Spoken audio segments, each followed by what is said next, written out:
Kwentong Barangay! Kwentong Barangay! Live! Kwentong Barangay! Live!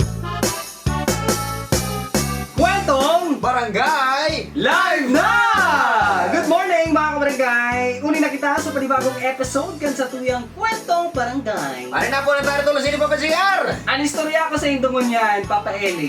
Tungkol girare kay Bogart, budak bunjing. Ano na naman ang nangyari sa duwang iyan Papa JR? Wala kaya si Bogart. Nagkuha ng bagong kotse.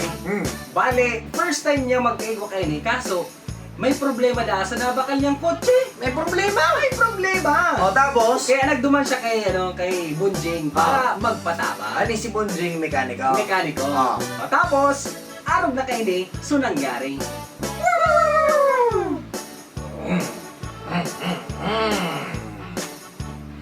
Ayos pa niya. Magayunan ng brand yung kotse mo. Bigatin ka naman yung brand. Naiwan pa rin. Nakaluwag-luwag lang. Oh, natapal na paligdi ka.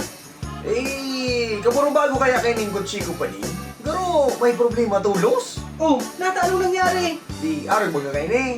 Paano kaya? Pagkaaga baga, nagagamit ko siya. Oh, Kaso, pagkabanggi pa rin, dahil na siya nag-aandar.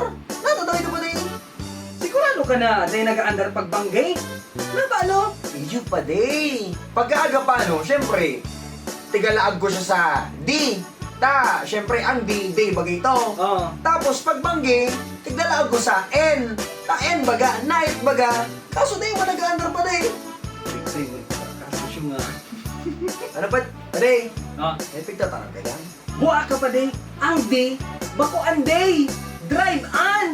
An N dyan, bako night. Neutral yan iyo. Talagang day ka maandar kaan. Mari pa day, ipabakal mo na muna na kotse mo. So kabakalan, i-enroll mo muna sa driving school. Syunga man yan iyo. Grabe ka man pa day. Kotse yan, tanog motor.